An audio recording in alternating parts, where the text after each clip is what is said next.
manden cɛ ani manden muso muru ni karamɔgɔ somaw ni donso aw minnu bɛ manden kɔnɔ ani aw minnu bɛ manden kɔ ka kuma kelen kana balaba sitan den toro yirijugu feere tɛnɛn den toro yirijugu ladɔ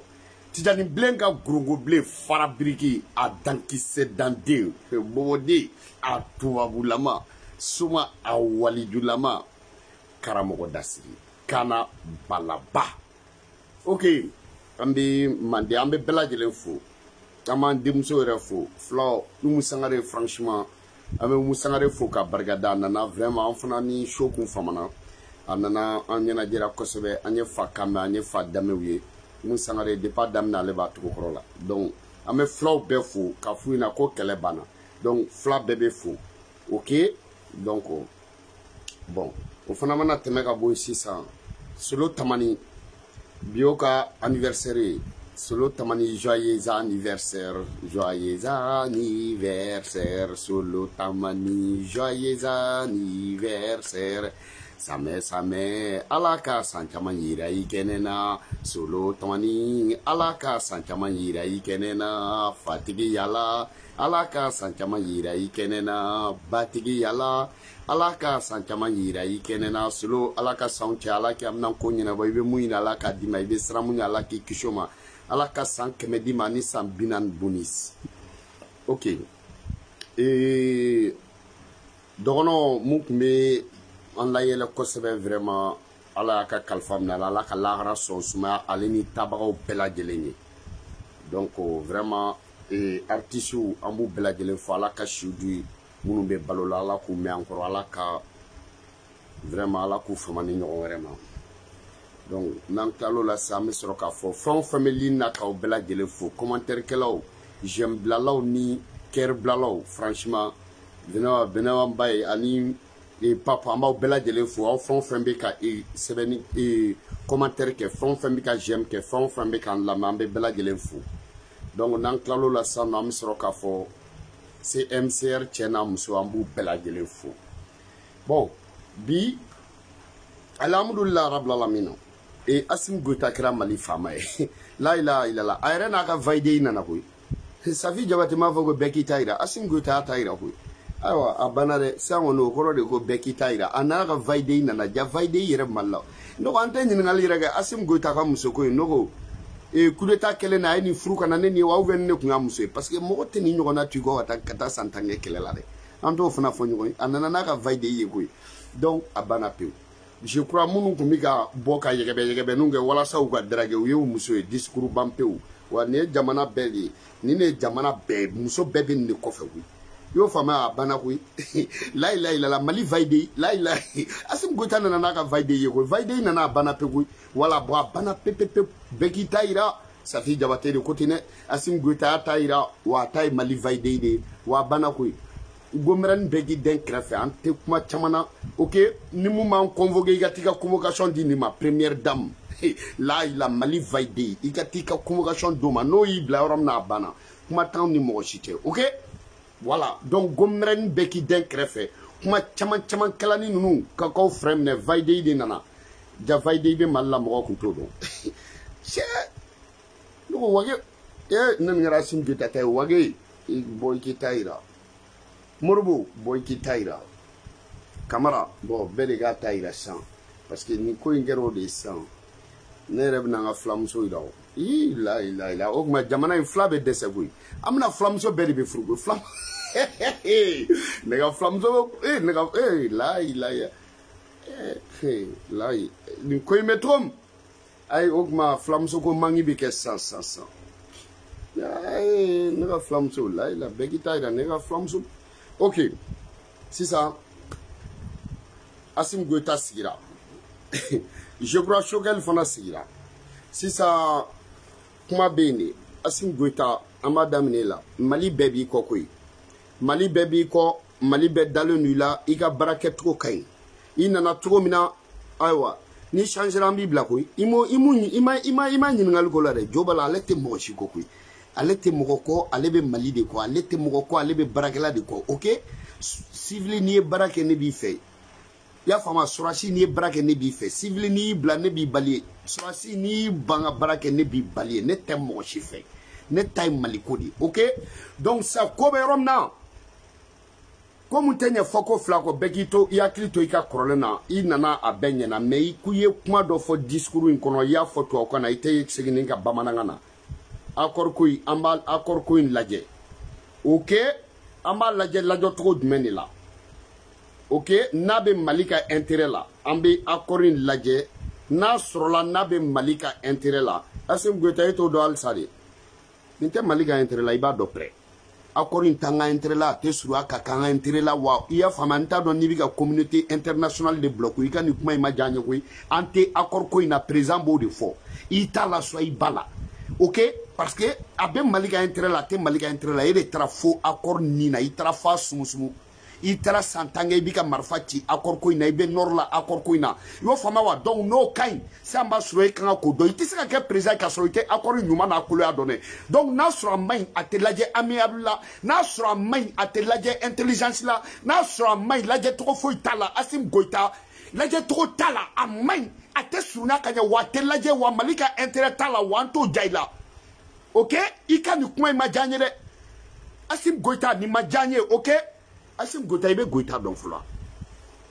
n'an ka Goïta ko in ɲɛf'i ɲɛna Goïta i bɛ Goïta dɔn maninkaw b'a fɔ ko Keita miyankaw b'a fɔ ko Goïta bɔbɔw b'a fɔ ko Koita ok n t'a dɔn i y'a mun ye dɛ ok i y'a faamuya bosow b'a fɔ ko Kɔnta nin bɛɛ ye Keita de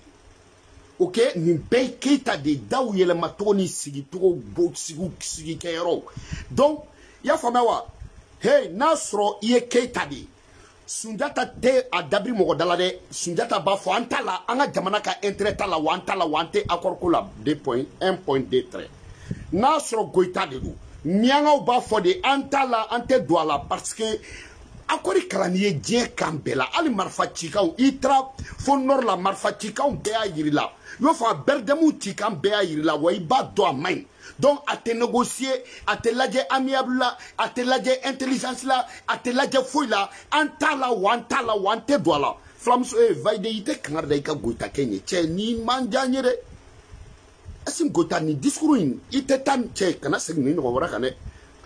kana segin nin kan dɛ i kɛra président i ma dugu ja la fɔlɔ n bolo bɛ s'i ma nin na dɛ an bolo bɛ s'i ma nin na dɛ kana segin nin kan dɛ ok Assimi Goïta an t'a la a ma ɲi ok taa cɛkɔrɔba Bacili fɛ yen a b'a du f'i ɲɛna k'a ma ɲi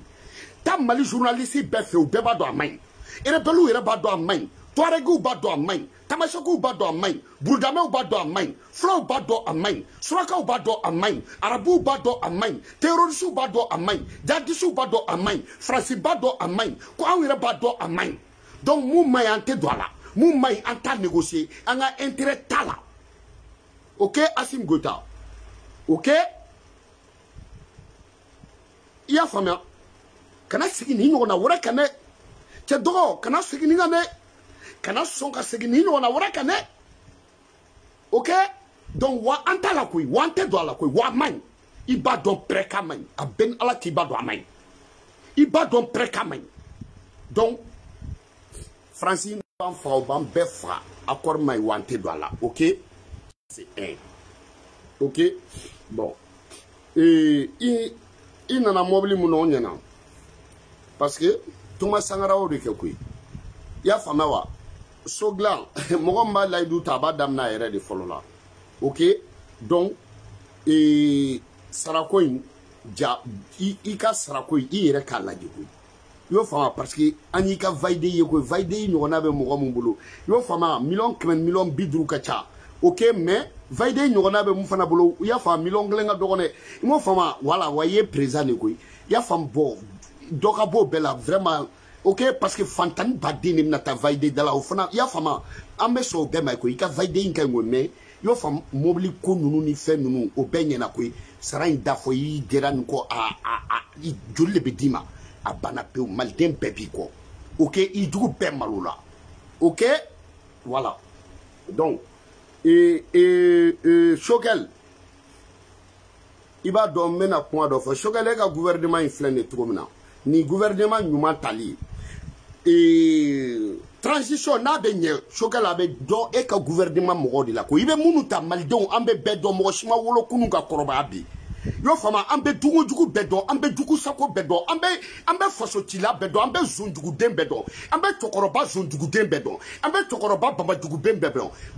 tokoroba bamba dugu den bedo ambe rekem den bedo ambe balani den bedo ambe satutu den bedo ambe tokoroba gorongo fin den bedo ambe kala jata nunu bedo yo fama wa ambe briquet sabali ambe nunu bedo maintenant ça chokala bebina depa ika gouvernement tali de la ni nana ni tokoroba dugu sako den nunu ye amba sina chokel depuis mata nitinye ni nana ni bamba dugu denye amba fi chokel depuis mata nitinye ni nana ni musokoroba ereken dugu den nunu ye amba yirla chokel ifrene depuis ma baradam na dugu sako ka cha ika gouvernement na ka teme nyuma kelaw kwa donc gouvernement dugu sako ni ata o beke jamana dugu sako gouvernement dugu sako lu be jamana bla problème kono gouvernement nantan kolon ni ata amba fina pra. Ok, ani Francis to juju Franciska Jane yoro ne ko nta flene Sénégal ni yan yo fa Sénégal ni Mali klekilindro mais ne bala be nga tiefo diebe yo fama ne bo tiefo ni nana ni bamba dugu demu nu ambi bamba dugu dembe donunu. Ok, l'homme à la place qu'il faut. Ok, et flene yorom na tu es à la place que tu faut. Est-ce que tu as la place qu'il faut? Asim à la place qu'il faut. Ok? Maintenant, ça, nous avons bebu place là, nous bekaye. Morbo nous bekaye. Olu tiemunu ye kuleta ko lu beka ou place là kafra eka. Si ça mou me fait chokalier. Toroba fon fama delika barake. Nous je barake ministère de la façon chili là ministère de la toba musalaga ibeka ka gouvernement colondé nous na munu je barakola ka façon chi munu frama barake atete ka gouvernement colondé wakati la ka façon chi donc na ka gouvernement colondé accord colondé signé là ni nana noué ambu ka dugu sako denya fie wambe chokalambi blay place là mogote dine mogote wokloy premier ministre te se ka tien fo bali. Ok? Baby tout de il be barakela don wa anyere bu don wa malidon be barakela bedon. Depuis 6 ans, Zoumana Sako, Mali be problème muna, iba do prêt. Alte se ka jama tuwabu bolo jian kono na umana ni chokoroba uye na umana ni barakela uye na umana ni den dusuma uye na umana ni faso kungorota deunye na umana ni faso nyeta deunye yo faso nyeta den be dono no jamana ngono faso kungorota den be dono no jamana kono wa faso kumbasulu den be dono no faso dugu sako den be dono no donc halalaw olu de be wele ni jamana be problème na yere wolo de be wele ni jamana be problème na yo fa wadi gouvernement be nye mo dalano mo munu na olu de be wele chokel Zoumana Sako akaye gouvernement ina de Mali be problème na Mali mago be warla aw tese ka défend tubabu bolo giye kono ni warta ko bilije kono aw tese ka wera bo France bolo ni warta ko bilije kono aw tese ka wera bo Nations Unies bolo ni warta bilije kono aw tese ka wera bo Union Européenne bolo ni warta ko kesu kono aw tese ka wera bo Union Africaine bolo ni warta ko kesu kono jangwa abatar sedi awun aw be wele de 600 Moudjonu mbese ka warbo donc mogo munu de la kake olu de takadi ni mogo munu ni mogo tudo donc John de la kake Zoumana Sako be wele de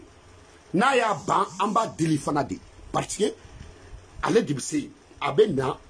yuruku kela de nunu uta kale klela yo fame wa dungo jugu de nunu ate do ale klela jamana tila de nunu uta chale klela yo fame wa bamba de nunu ale be bamba be dasri ka ereken be dasri ka satutu be dasri ka jakalme be dasri ka faso kumasulu den be dasri ka faso be dun den be dasri ka yuruku kela de faso shwe bago zon kule de ale bu be dasri ku bla kasola ale ka papakatala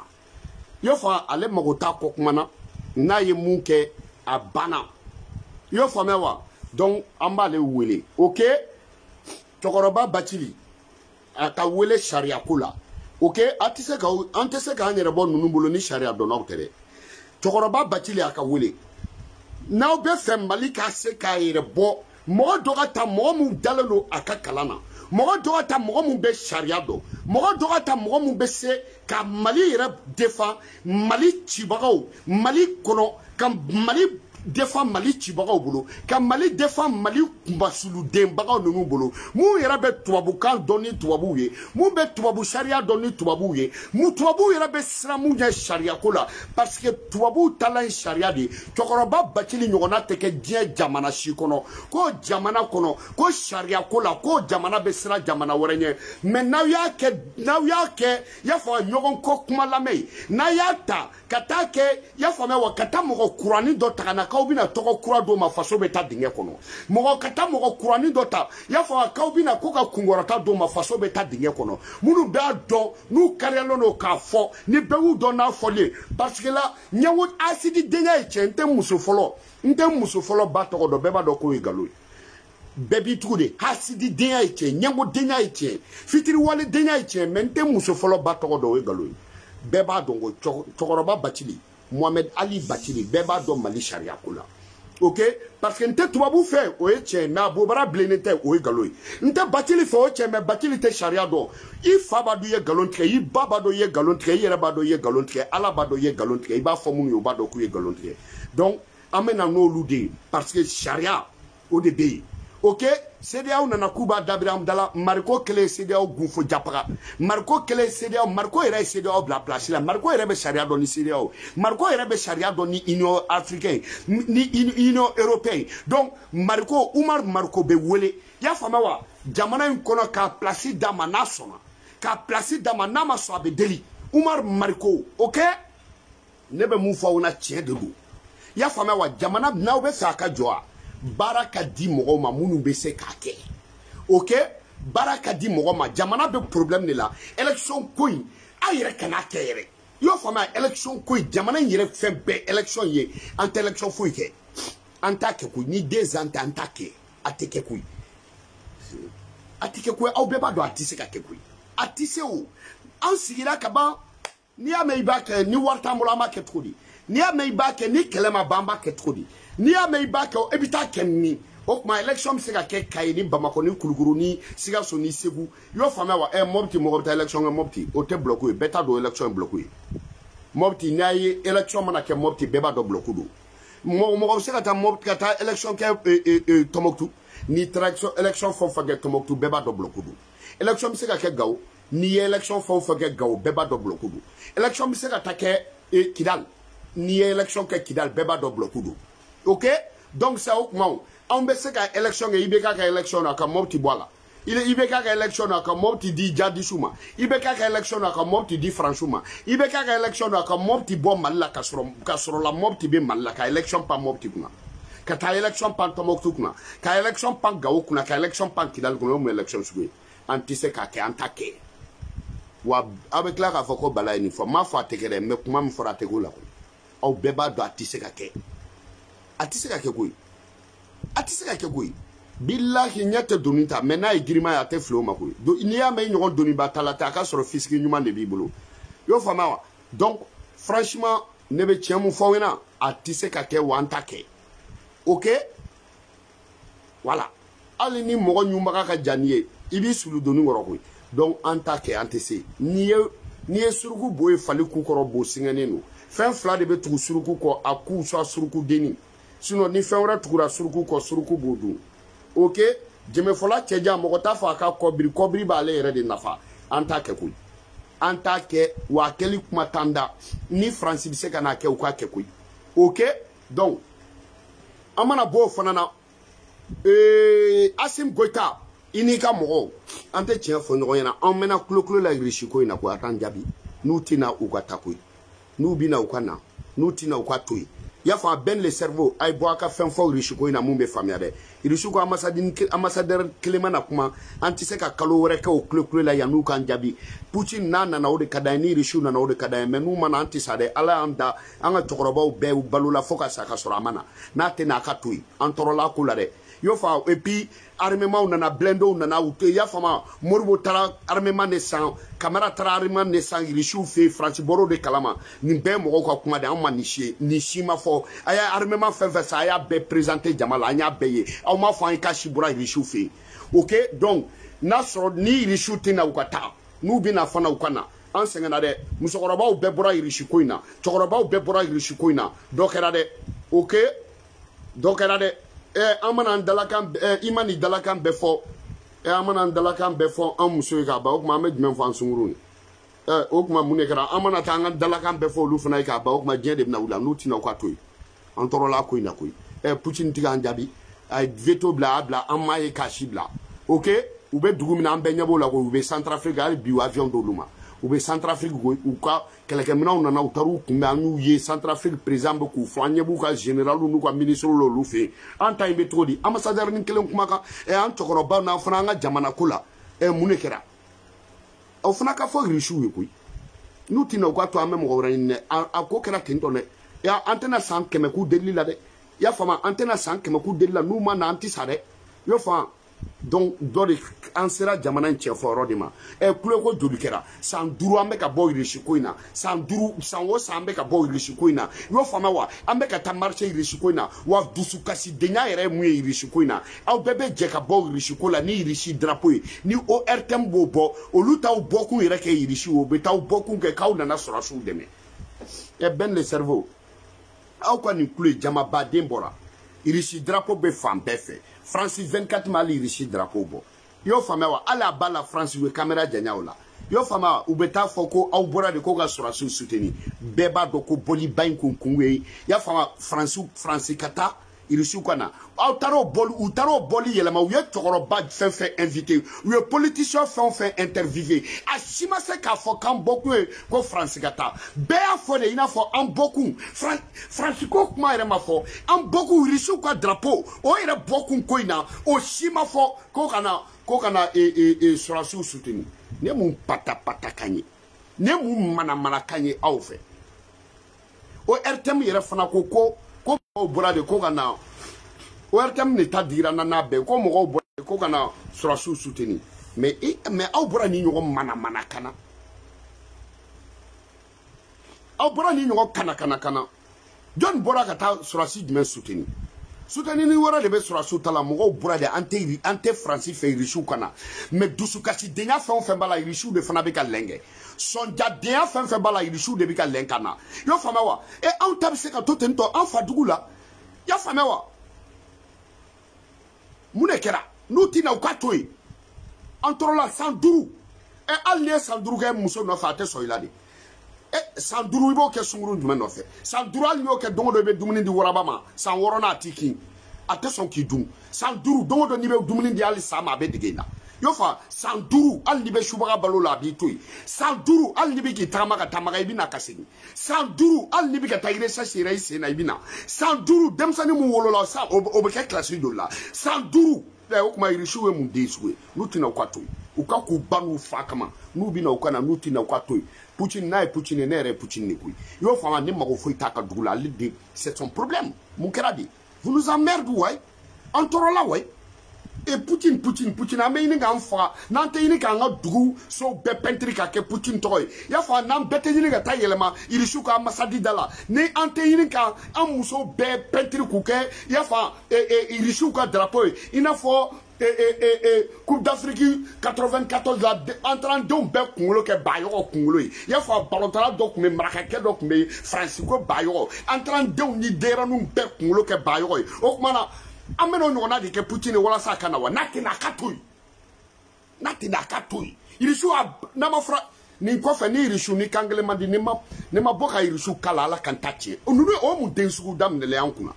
uba o femuna olu yere pe munela irisu ka masadi yere se ka na fadme nyawo ne kele interne no diplomatique mune be tema ni irisu yere kele no ti se kana ande me kele la uka masadi be dépend wa dogo uka masadi be dépend be ta basa fara kono bila ne yere de la ka nyama tutu fara uka masadi kono dépend ga dogo ka kla ka ko ta dogo tanga nyama tutu ta ya fama wa u be depuis billahi depuis tellement de ma do no be ni yoro nai u be depuis sanfili dugutiki be san wolonfla o kuma munekera we munenyanyi nu ya nyemoro klela o kuma morubo salen ko fa utise ka dawra nya nu fana ka nafate olube munai morubo sara mana u ka garantreke munekera risu ga masadi munde risu re den sugu dum o kuma olu wolola ma bangedi olu o mu den sugu e aban fe ambe ka kule na otoy ambe ni ga fan be ka o kuma o be munekono amasadi bora ka chekse de akuma mfo o kuma na malden dɔ de bana ta ma wa a m'an bɛɛ bila ka taa boulevard la o kɔfɛ an bɛɛ ma taa boulevard la wa o kuma a bɛ mun de nɔfɛ dirigeant ka siyan Assimi Goïta tu tɛ n'i bolo wa an t'i kɔnɔ yan ni une semaine tɛ an t'i kɔnɔ sa wa Assimi Goïta i y'a fɔ a validé cɛ an tɛ k'i kɔnɔ sa wa a bɛ kuma irisi ko in na n'u bɛ na u ka na n'u tɛ na u ka taa yɔrɔ aw kɔni tɛna ba irisiw ma ka tila k'an to ninnu bolo yɔrɔ aw tɛna an to ninnu bolo i y'a fɔ a ba kura den buguri siri muso ta fɛ siribaliden ninnu tubabu yɔrɔ aw kɔni tɛna an to olu bolo bɛɛ b'a dɔn cɛw cɛ ye san 60 k'i ka dugu la a ma fɛn ɲɛ ye o bɛ mun ɲɛ ye tuguni cɛw cɛ ye san 100 kɛ a ma se ka fɛn ɲɛ ye cɛw cɛ ye san 60 mɔgɔ ma mago ɲɛ a bɛɛ b'a dɔn ko Faransi tɛ mago ɲɛ o tɛ négocier o tɛ foyi wa dɛ hey Assimi Goïta kuma dɔ bɛ ka fɔ Faransi fɛ Assimi Goïta n'i ye président n'i tɛ président i b'a dɔn ne bɛ n'o de dɔn Faransi kɔni t'a fɔ k'ale ni Mali armée k'olu tɛ kɛlɛ kɛ k'olu tɛ Mali armée dɛmɛ ka kɛlɛ kɛ mais olu bɛ jamana wɛrɛ armée dɛmɛ ka kɛlɛ kɛ Mali dugukolo kan o ko n'a tɛ Français ɲɛna ko Mali ye Marseille de ko n'a tɛ Français ɲɛna ko Mali ye île de ko n'a tɛ Français ɲɛna ko Mali ye u ka jamana dɔ de aw n'anw ka jamanadenw tɛ kɛlɛ kɛ mais aw ni jamana wɛrɛ mɔgɔw bɛ kɛlɛ kɛ anw ka jamana kan aw tɛ taa aw ka terroriste kɔnɔ aw fɛ yen non aw n'anw ka sɔrɔdasiw tɛ kɛlɛ kɛ mais aw b'u kɛlɛ anw ka jamana kan o anw ka jamana kungo wa aw kungo Makɔrɔ yɛrɛ bɛ se ka nin kuma fɔ cogo di Faransi sɔrɔdasiw ka tila ka tile anw fɛ yen ko olu tɛ Mali sɔrɔdasiw dɛmɛ ka terroriste kɛlɛ o kɔrɔ ye mun ye donc terroriste n'u bɛ Mali sɔrɔdasiw ka fanfɛla la u ka Mali sɔrɔdasi bɛɛ faga olu t'u dɛmɛ mais jamana wɛrɛ sɔrɔdasi minnu b'anw fɛ yen i ko Tchadiens n'u tun bɛ Tchadiens kan olu bɛ Tchadiens dɛmɛ k'u kɛlɛ mais nin bɛɛ bɛ ka kɛ anw faso la olu bɛ Tchadiens minnu dɛmɛ Tchadiens faso tɛ olu bɛ ONU ka sɔrɔdasi minnu dɛmɛ olu u tɛ t'olu dɛmɛ ONU fa jamana kan dɛ mais u bɛ n'olu bɛɛ dɛmɛ anw fa jamana kan mais n'a sera anw ka sɔrɔdasiw ni terroristes bɛ ɲɔgɔn na olu t'anw ka sɔrɔdasiw dɛmɛ u t'u informer mais nin bɛɛ bɛ kɛ anw ka jamana de kan mais o de kama ne y'a fɔ e la mais ne ko anw de ta ye Mali ye ou bien olu de ta ye Mali ye ayi non an ka faso kɛra baya ye wali facɛ n'i ye miseli sɔrɔ la i ko k'i ka kɛ f'i ka kɛlɛ kɛ k'o ka dɔgɔ non mais est-ce que ni ɲɔgɔn ka tiɲɛ fɔ ni ɲɔgɔn bilakoro kuma ma bɔ ka tiɲɛ fɔ aw ɲɛna ni ɲɔgɔn dangaden kuma ma bɔ ka tiɲɛ fɔ aw ɲɛna ni ɲɔgɔn dugusakoden kuma ma bɔ ka tiɲɛ fɔ aw ɲɛna ni ɲɔgɔn humilié c'est à dire humiliation dan de ye nin ye quoi ni kɔni ne ma nin ka jugu ni dictature ni billahi talahi nin ka jugu ni esclavage ye n kalela ala la nin ka jugu c'est à dire nin ka jugu ni mais ni Mali tɛ mɔgɔ bɛ se ka nin fɔ jamana jumɛn kɔnɔ ni Mali tɛ est-ce que i bɛ se ka t'i jɔ un pays c'est à dire comment c'est que o kuma est-ce que an ka indépendance b'an bolo an ka indépendance b'an bolo an fa jamana kan i bɛna sɔrɔ jamana wɛrɛ sɔrɔsi ka don ka na anw ka jamana kan ka tila k'a fɔ anw yɛrɛ ɲɛna tuguni ko ale tɛ anw dɛmɛ ka kɛlɛ kɛ ka a yɛrɛ juguw kɛlɛ anw ka jamana kan mais jamana wɛrɛ sɔrɔsi minnu bɛ anw ka jamana kan ale b'olu dɛmɛ ka juguw kɛlɛ mais ale t'u dɛmɛ n'u kun bɛ anw kan ale t'u dɛmɛ n'anw bɛ kɛlɛ la ale t'anw dɛmɛ mais a ta ka ba kama ka bɔ an ka jamana kan de wa mais ni ɲɔgɔn bilakurudenya kuma ma bɔ ne bala y'a fɔ ni ɲɔgɔn bilakuru kuma ni ye fara saba kuma de ye i b'a dɔn denmisɛnnin président filɛ nin ye denmisɛnnin président ɲɛna ko ne ko n'a tɛ nin ɲɛna k'an bɛ bibɔ yɔrɔ de dɛ est-ce que ne ko est-ce que cɛnin kɔrɔbayara est-ce que Français ka petinin kɔrɔbayara aw ni ala ni kira tɛ nin ɲɔgɔnna an t'an sigi k'a fɔ k'a ka sukaro san ka na d'anw ma aw ni ala cɛ an ka dugu la a bɛɛ ni ala ni kira cɛ an bɛ nin ɲɔgɔnna bila ka taa bɔkala tigɛ ka na n'a ye a ban fo ka sa o bɛ se ka n'i sigi cogo di ne ko Makɔrɔ ɲɛna ko Mali kɔnɔ ko denmisɛnnin fitininw de bɛ yan ne ko o de kama a tɛ fɛ badaw fanga ka taa koyi o de kama i ma ye i bɛɛ ka fanga taara o bɛɛ kasira parce que ninnu kɛlen don ka hali bagan est-ce que mɔgɔ bɛ se ka taa hali n'i taara non est-ce que hali n'i donna sagaw fɛ sulu kɔnɔ sagajigi mun bɛ se sagajigi bɛɛ la i bɛ se k'a fɔ sagajigi ɲɛna k'e bɛ sagajigi wɛrɛ dɛmɛ k'o kɛlɛ a ka sulu kɔnɔ mɔgɔ bɛ se ka nin fɔ mɔgɔw ye cogo di an ka tila ka si ten aw bɛ tila ka n'aw jɔ Sogɛli i ka discours i ye panpan i ye tiɲɛ jala minnu fɔ franchement i ka discours ni y'a ye a yɛlɛma dɛ a ma ɲɛ dɛ